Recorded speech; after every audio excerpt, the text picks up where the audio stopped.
Hey, y'all. Tonight's story about Marissa Cole and the betrayal of her friends that led to her murder. And with that being said, let's get straight into this story. Our idle for 37 seconds, then reversed out, promptly left.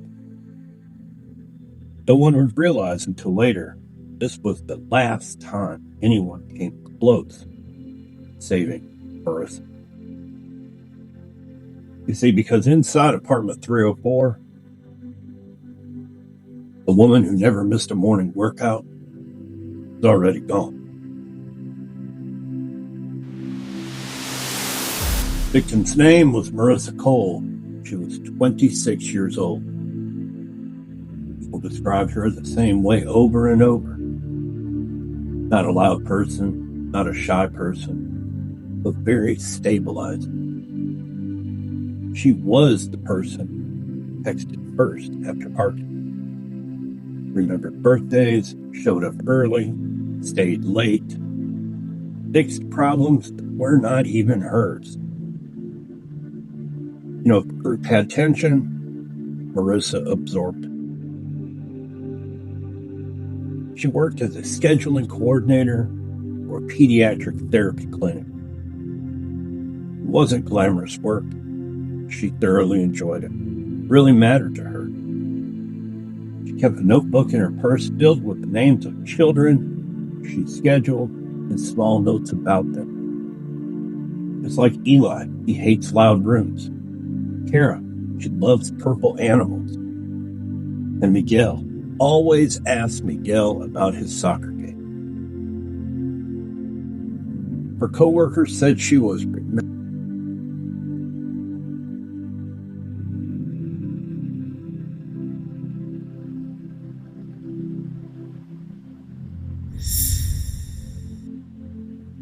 Her coworkers said that she remembered kids better than some of the parents did.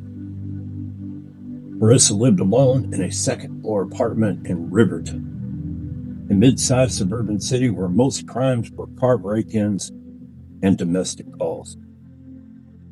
Nothing violent until February 14th. February 13th, which was a Thursday, Marissa leaves work at 5:18 p.m. and her phone data later shows a consistent routine. 5:42 p.m., she's shopping at her favorite grocery store. At 6:21, she calls her younger brother, Nate. 7:03, she checked into the gym. And at 8:14, she arrives home. Her neighbor downstairs hears movement about 9:30 p.m. Says it sounds like somebody's back. Just another completely normal night.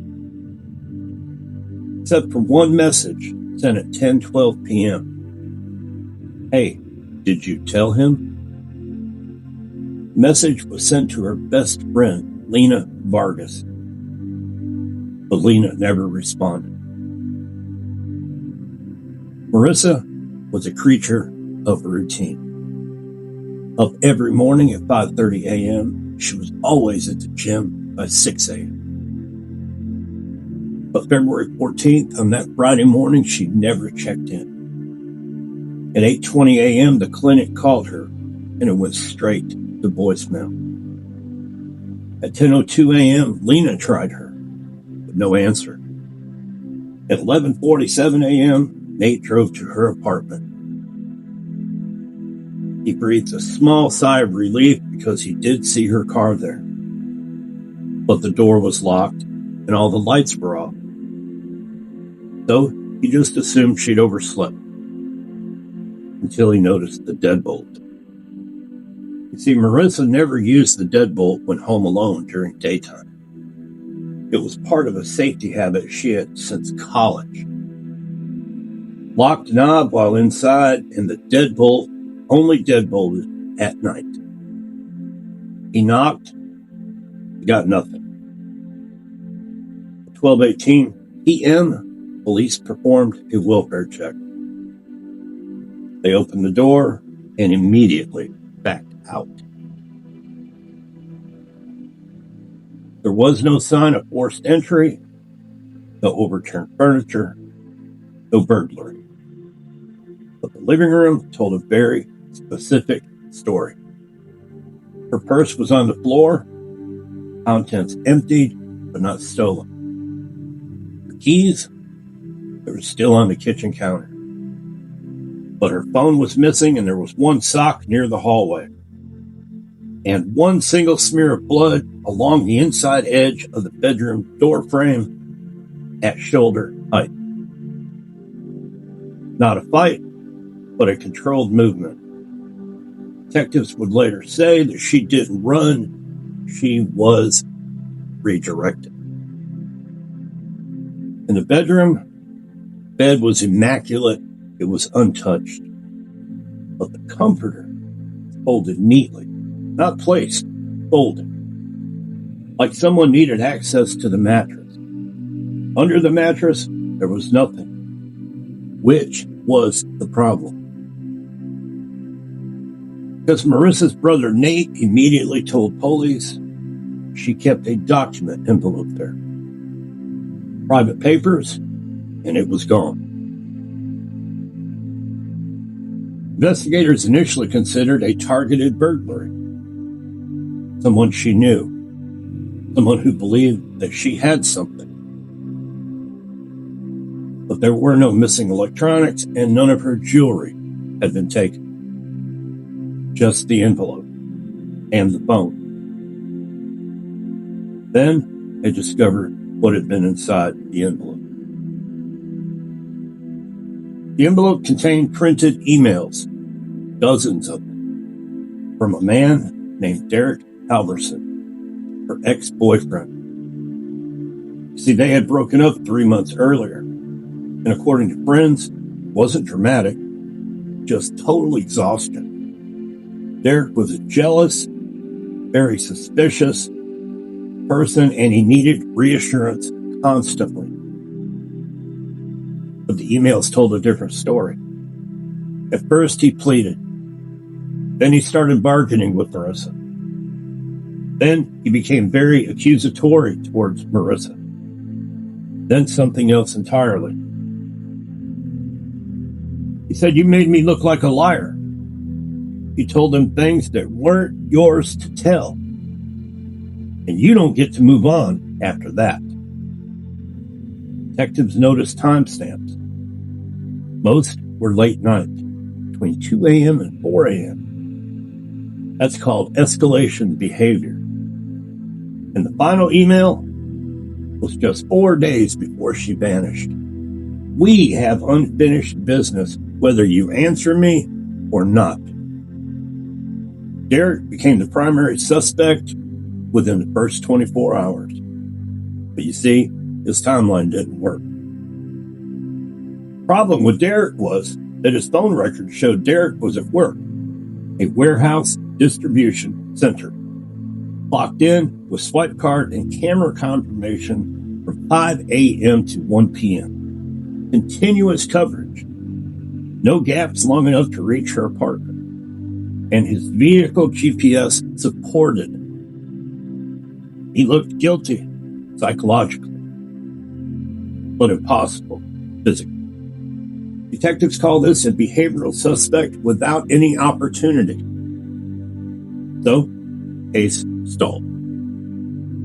Until Lena came back to the station and told them about the message. "Hey, did you tell him?" Detectives asked, "Tell who?" Lena hesitated, then said a name they had not heard yet. So a new person enters the suspect pool. Caleb Rourke. Not a boyfriend, not an ex, and not family.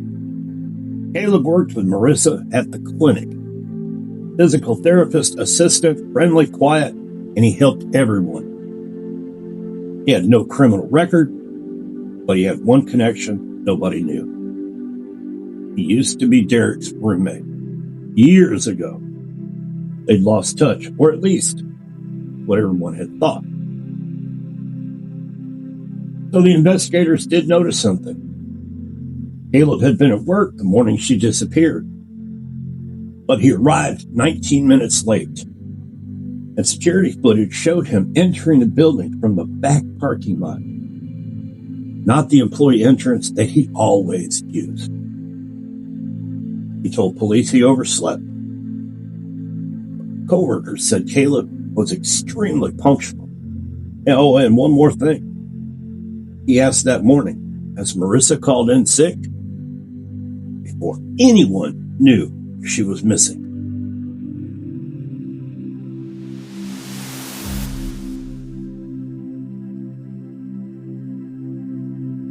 So this is where the case changes. Detectives expected a relationship homicide. Maybe a jealous ex, escalating messages, emotional dependency. Instead, the evidence began shifting towards something colder, what they call a risk elimination crime. Because when investigators subpoenaed Marissa's work email, they found she had quietly been building a file. No, not about Derek, about her workplace, the pediatric clinic. Bright Steps Pediatric Therapy Center, a small privately owned clinic serving children with developmental and motor delays. Speech therapy, occupational therapy, and physical therapy. And families trusted them. Insurance paid most of the bills, especially state programs covering long-term pediatric care. Marissa's role looked harmless. She scheduled sessions, verified attendance, logged visit confirmation that triggered billing codes. She didn't handle any money, but she handled the records that justified the money. And in medical billing, documentation is the same as currency. Well, this is what she started noticing. It began with a parent's casual comment. A mother picking up her son paused at the desk and said, "We weren't here on Tuesday, but the insurance shows that we were." Marissa assumed clerical duplication. That another parent mentioned 2 sessions logged during a family vacation. Then a third, billed therapy during a hospital stay. That's when she checked internal logs. Each therapy session required 3 matching elements: therapist note, attendance verification, and scheduler confirmation. Marissa controlled the third one, except entries existed under her name that she never, ever made. Obviously, somebody was using her login. The clinic software tracked timestamps.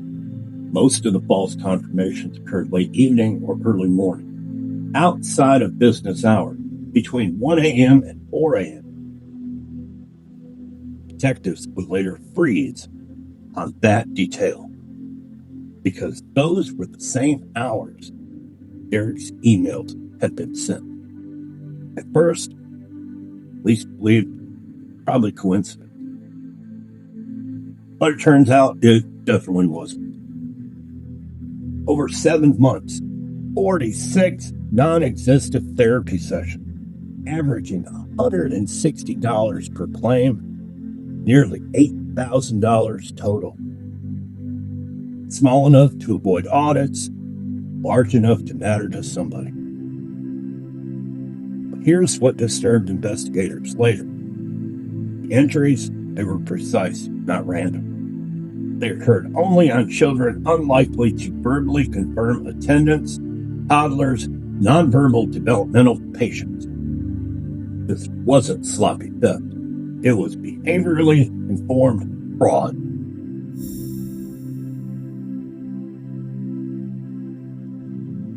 Marissa does not report it. That part confused detectives.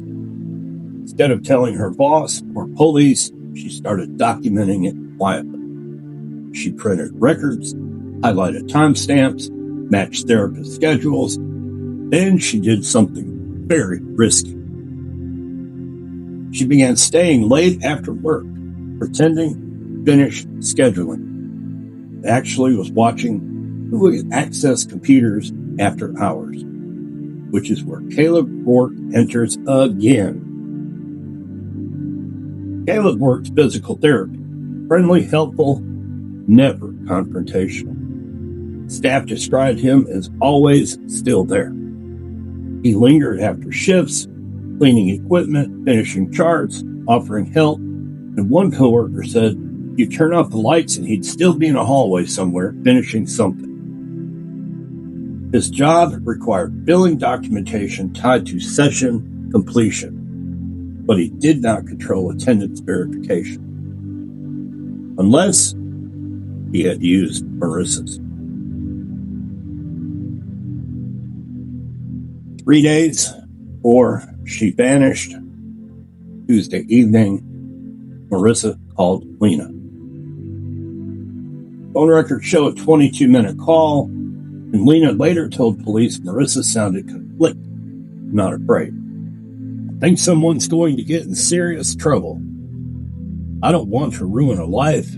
Kid's insurance is being used. I'm going to ask him tomorrow. Him? Detectives believe she planned a direct confrontation, not exposure. This fits her personality profile: conflict absorbing, resolution seeking. She wasn't preparing a report, she was preparing conversation. Witness statements. 3:48 p.m., Marissa asked Caleb if they can talk privately. 3:53, they enter therapy room number 2. At 4:06, Caleb exits alone, and 3 minutes later, Marissa exits, visibly shaken. Coworker noticed that she had been crying. She was desperately trying to hide it. She left 20 minutes early that day, the first time in 2 years she had ever left early. And that night, she printed documents at home. And those documents were inside the envelope under her mattress. The envelope is now missing. So why does the message matter? Hey, did you tell him? Detectives initially thought she was talking about Derek, but Lena clarified. She had told Marissa weeks earlier that Caleb used to live with Derek years ago, during college. Marissa didn't know that before. The message now reads differently. She believed information had been shared between them, which means she suspected cooperation or warning. So investigators tested a theory. If Caleb committed billing fraud and Marissa confronted him, motive does exist. But motive alone doesn't create homicide. What escalates fraud into violence is exposure timing. So, detectives asked, did she intend to report him? They search her laptop and they find a drafted email, saved but not sent, addressed to clinic administration and insurance compliance. Subject line read, documentation discrepancy, urgent review. Time created, 11:26 p.m., the night before she disappeared. At this point, the investigation reclassified from emotional homicide to preventive silencing. Someone believed the report was imminent, and someone removed the evidence. Police still lacked proof Caleb entered her apartment. No forced entry, no witnesses, no camera coverage. Until detectives reviewed traffic cameras farther away, not at her building, at the gym intersection, and they found a car should not have been there. Car that arrived at 5:42 a.m. Registered. Not to Derek, not to Caleb, but to someone Marissa trusted enough to open the door without hesitation. Camera outside the 24-hour gym didn't see Marissa, it saw proximity. At 5:42 a.m., a dark gray sedan rolled into the lot, headlights cut early, paused, and then left. Traffic analysts pulled the plate using 3 cameras across 2 blocks. Not a perfect capture, but enough characters to narrow the possibilities. Registration came back to Evan Ike, age 29. And for the first time, detectives weren't looking at a coworker or an ex-boyfriend. They were looking at someone inside her personal life. So who was Evan? Evan wasn't just a friend. He was the connector in her social circle. Game nights, group hikes, birthdays, the person who introduced everyone to everyone, including Lena, including Derek, including Caleb years earlier. People described him as easygoing, dependable, and very helpful, which is exactly why his name hadn't surfaced. Because no one suspects the infrastructure of the friend group. They suspect the emotional edges. Detectives contacted Evan that afternoon, and he agreed to come in voluntarily. Without a lawyer, his posture was relaxed, and he had a very consistent tone. He explained to Jim Cameron immediately. Yeah, I drove by looking for her car, but she wasn't answering text. He said Lena told him Marissa hadn't shown up for work yet, and he got worried. But you see, investigators already knew something he didn't realize. Lena hadn't contacted him until 9:51 a.m. The Jim sighting was a whopping 4 hours earlier. And when confronted with the timing, Evan didn't panic. He adjusted. I couldn't sleep. I was already out driving. A very weak answer, but not criminal. So detectives pivoted. They asked about Caleb. For the first time, he hesitated. Not long, just a half a second. But interviews are built on deviations and not statements. Evan admitted he knew Caleb in college and introduced him to the clinic hiring manager when Caleb moved back to town. He minimized contact since then. Caleb had said the same. 2 men distancing themselves from a shared past before investigators ever mentioned conflict. Now that's what they call behavioral alignment. While detectives focused on Evan, another unit pursued Derek again, now with the fraud motive. They theorized. Marissa discovers fraud, Caleb panics, tells Derek, and Derek confronts her. So they seized Derek's laptop, and they found something very damning. A document containing Marissa's name dozens of times. But it wasn't a threat. It was a search archive. He had been Googling her daily since the breakup. Obsessive behavior. Then digital forensics noticed something subtle. Several threatening emails were created from Derek's account, while his phone was actively streaming music at work. Meaning, messages were sent from a device that had his saved login. Someone else had accessed his email. The emotional suspect had been staged. Investigators reconstructed the sequence. Fraud discovered. Marissa confronts someone. Threatening emails appear from ex-boyfriend. And the ex becomes primary suspect. That isn't panic. That's narrative construction. Someone wanted police psychologically anchored to Derek, which meant whoever planned it understood investigative bias, how domestic cases are prioritized first. And there was only one person connected to all 3 men. Now back to Evan. Detectives re-interviewed him, this time recorded as custodial. They asked about computers. He mentions helping Derek set up his email years ago. They asked about late nights. He mentions insomnia. They asked about Marissa's report, as he never knew about it. Then he says something investigators note immediately. She wouldn't actually turn someone in. They never told him she was preparing to report anyone. Cell tower data. Caleb's phone was at home overnight. Derek's phone was at the warehouse where he worked. Evan's phone was off from 1:12 a.m. to 6:03 a.m. Without a dead battery, it was manually powered off. And at 6:03 a.m., 21 minutes after the gym sighting, his phone reconnects to the network less than a mile from Marissa's apartment.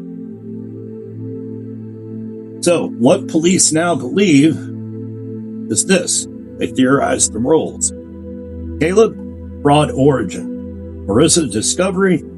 Evan, intervention. But intervention implies conversation. The apartment evidence did not show a heated confrontation. It showed compliance.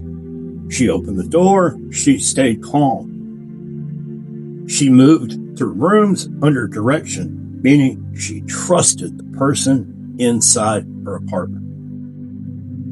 Back to the missing envelope. Detectives search Evan's car with a warrant. They don't find the documents, but they find something more important. A microfiber cloth with diluted blood traces, cleaned but not removed, inside the trunk seam. DNA pending. That alone isn't enough for arrest. They still need the sequence. And they still don't know one thing. Why the comforter was folded. Because that detail revealed the moment the situation stopped being persuasion and became a decision. The detail that didn't fit. Investigators kept returning to the bedroom. No struggle, no overturned furniture, no defensive wounds recorded in initial forensic notes from the blood trace height. Everything suggested movement under direction, but the comforter, folded carefully and placed on a chair, bothered the lead detective. People staging a scene usually move fast. They toss things aside, and they don't preserve order unless the order itself serves them a purpose. So, they reconsidered the layout. The bed wasn't accessed for hiding something. It was cleared to use the mattress. So what does that mean? In a controlled homicide, especially those involving familiarity, a bed is often used to sit someone down, keep eye-level conversation, prevent pacing escalation, maintain psychological compliance.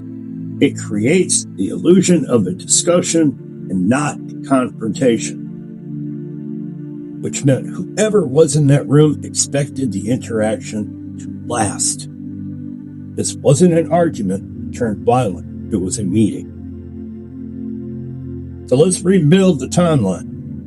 Digital analysis reconstructed activity using router logs, power usage, and nearby camera motion triggers. At 5:21 a.m., apartment hallway motion sensor went off, and that was the neighbor's smart doorbell. 5:22, Marissa's apartment Wi-Fi reconnects a second device. 5:23, the kitchen light turns on. 3 minutes later, bedroom light activates. 5 minutes later from there, device disconnects permanently. She had definitely let someone inside. She had walked with them, sat down. Then, phone disappears from the network. 5 minutes later, car was seen at the gym.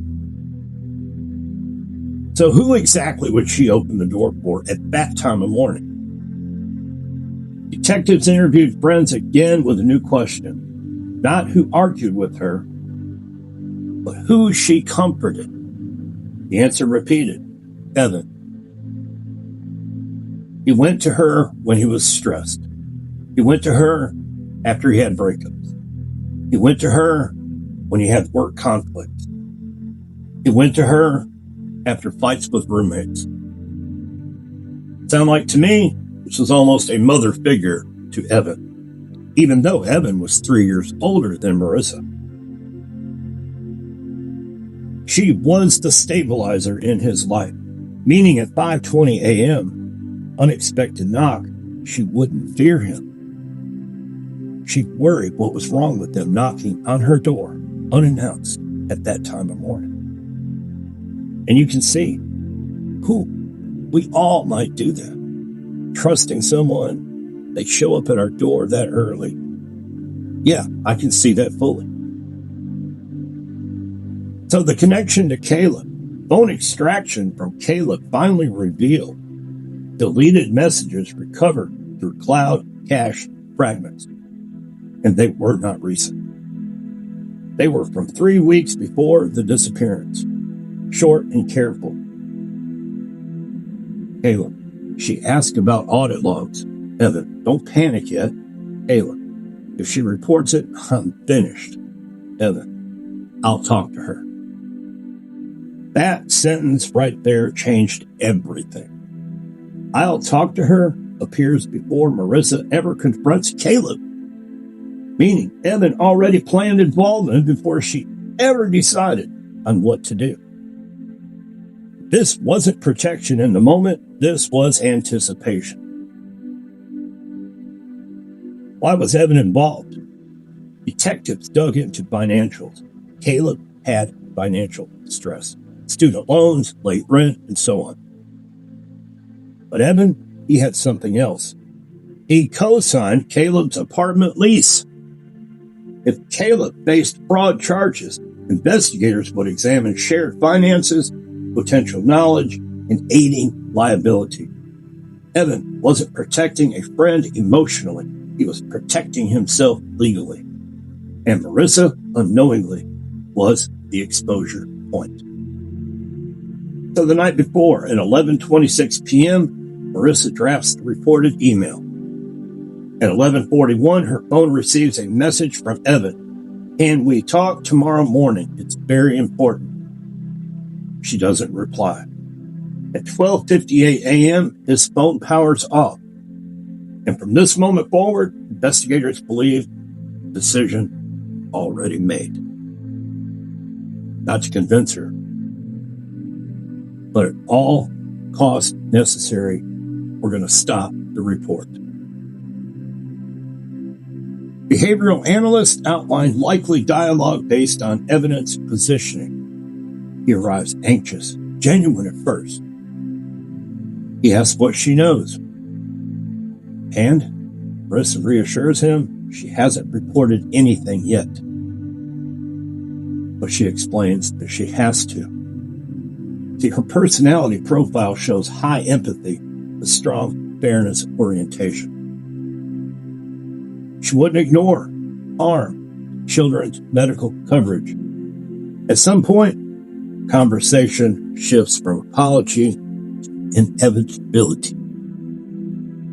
That's where bed comes into play. Because the blood trace on the door frame was at shoulder height, not impact height. Meaning she was upright when she was injured, then lowered and then controlled.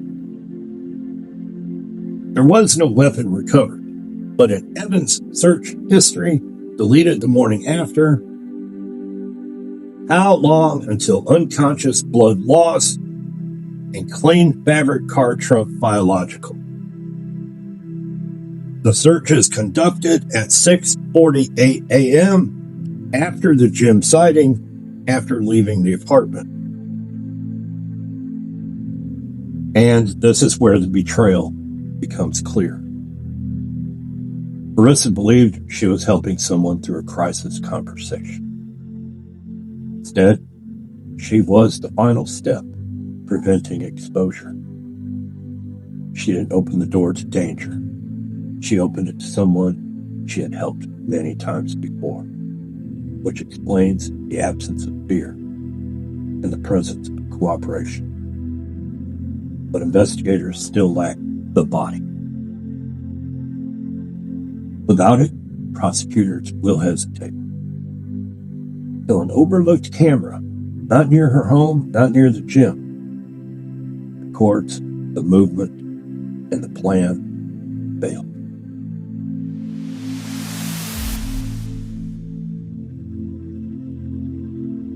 The camera, nobody checked.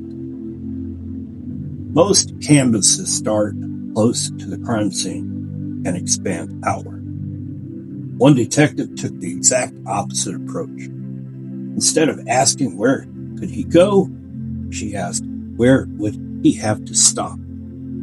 Because after a controlled assault inside a residence, an offender has three immediate problems: biological transfer on clothing, object disposal, personal composure, or daylight activity. And you don't solve all three while driving. You pause somewhere. So they pulled traffic cameras, not around Marissa's apartment, but along the quiet industrial corridor leading out of the neighborhood. And at 6:12 a.m., they found Evan's car. Parked, engine off, the driver door open 46 seconds. What was there?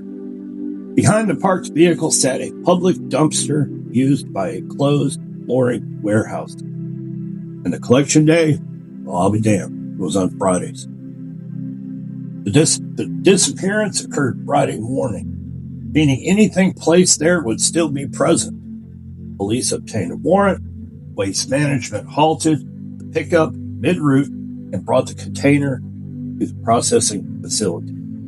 Inside, investigators located paper towels with diluted blood, a torn section of fabric matching Evan's car trunk liner, and Marissa's phone, powered off, wrapped in a gym towel. And this is why the phone mattered. The phone didn't just prove contact, it proved sequence, because its internal step counter recorded motion after the last Wi-Fi disconnect at her apartment. Not walking, vehicle vibration movement. Then a brief stationary period, 52 seconds, matching the roadside stop. Then movement again. The disposal location tied Evan physically, post-crime evidence handling. But prosecutors still needed the most important element, the proof of violence inside the apartment, non-accidental during transport. And that came from the blood. So, blood pattern was revisited. Forensic reprocessing used luminol after the initial search. The first officers hadn't treated it as a confirmed homicide yet. Minimal intrusion. But now they did. They discovered faint transfer patterns leading from bedroom to hallway, not visible initially because they had been wiped along natural walking paths. But one detail revealed intent. Interruption marks. Someone had cleaned while stepping around a body, not after removing it. Which means she was incapacitated in the bedroom and remained there during cleanup. That contradicts any later claim of medical emergency during transport. Now the comforter gets explained. Fibers from the folded comforter contained concentrated blood at the interior bulb lines. Not spatter, but absorption. Investigators concluded it had been used as a pressure barrier, likely pressed against a wound to stop noise or bleeding during the assault. And afterward, it was folded to hide the saturation while moving her. Order wasn't panic, order was concealment. And the route that Evan took, traffic cameras mapped the drive. 5:42 a.m., it was in intersection of the gym. 6:12, stopped at that dumpster on the industrial corridor. 6:31, river access road outside of the city limits. At the river camera, the car remains for 4 minutes.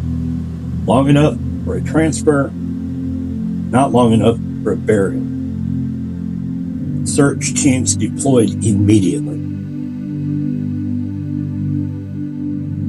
3 days later, divers locate her in shallow water along the bank.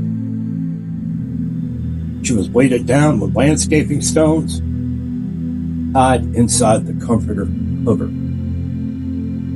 Cause of death, blood loss from sharp force injury to the upper torso, and no defensive wounds.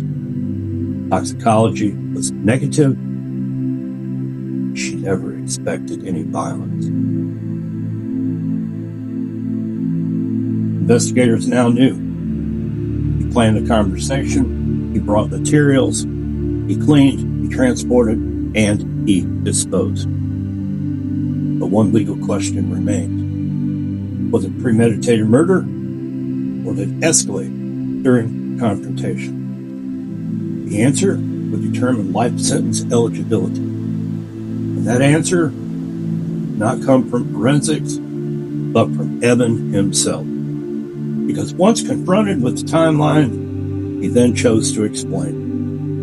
And explanations create contradictions.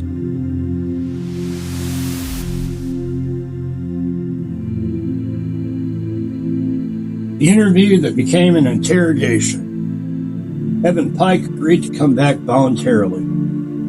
By now, he knew police had searched his car. He knew they had recovered the phone, but he did not yet know they had found Marissa.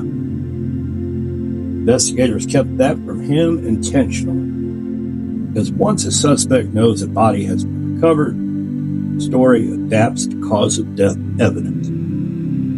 Without that knowledge, they commit to a version of reality. And reality is measured. His first story said he went to talk to her and try to talk her out of reporting Caleb. He admitted being at the apartment, and he did admit to a confrontation. Then he framed it as a sudden tragedy. She became emotional. She stood up quickly. She slipped, and she hit the bed frame. He claimed panic. He claimed he tried to help. He claimed she stopped breathing. So he made a terrible decision and disposed of the body. Now, from a legal standpoint, he was aiming for negligent homicide after accidental injury. But the detective didn't challenge him immediately. Instead, she asked one simple question. Where were you standing? And he pointed beside the bed. That answer created the contradiction. The wound path showed a forward-directed sharp force injury entering slightly downward movement, meaning the attacker stood in front of her, not beside. But investigators let him continue. He described grabbing towels, tried to stop the bleeding, carrying her. Everything matched evidence he already suspected police had. Then the detectives asked, "What did you bring with you that morning?" He said, "Nothing." That was the moment the case turned from manslaughter to freaking murder. Because analysts already pulled his purchase history.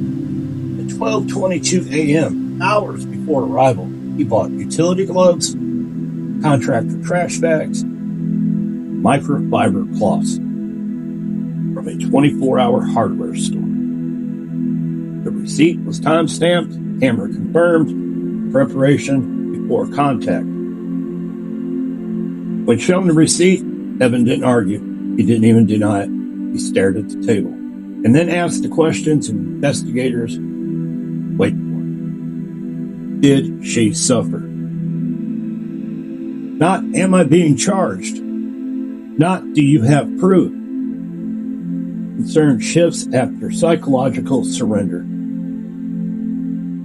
The interview moved from narrative defense to emotional justification. So what really did happen? He explained he intended only to convince her, but he brought supplies in case she wouldn't listen. He admitted he knew she would report that day because Caleb told him she printed the document. He arrived early so no one else would interrupt. She let him in immediately. She made coffee. They sat on the bed to talk, at first calm. Then she told him she had already written the email and scheduled it to send after work. And this detail mattered, true or not, because he believed it. In that moment, the future became fixed in his mind. Charges, court, loss of career, financial liability. He described the realization as everything ended right there. And instead of leaving, he then decided the outcome. He used a small folding utility knife from his pocket, the same type sold beside the gloves. No sudden argument, no struggle, but a decision. He said that she never even expected the violence. She was in mid-sentence, which matches the absence of hesitation marks, overturned furniture, or impact trauma. The event had only lasted seconds, but the cleanup lasted nearly 20 minutes. So the final question is this. Detectives then told him Marissa had been found. He closed his eyes and nodded once, and then said, "I thought if she didn't send it, everything would go back to the way it should have. But investigations don't erase what's absent. They reconstruct with detail. And every detail, purchase, drive, cleaning, staging, showed cognition over panic." Evan Pike was charged with first-degree premeditated murder, evidence tampering, and the abuse of a human corpse. Caleb Bork charged separately with felony insurance fraud. But legally, Caleb was not part of the killing. Homicide belonged to the person Marissa trusted most in her daily life, the one that she had comforted so many times, helped, and she opened the door without hesitation. Marissa's drafted report email was recovered from her laptop. Investigators sent it to the insurance provider as part of the case file. The fraud she tried to stop was still exposed. That's not the way she intended.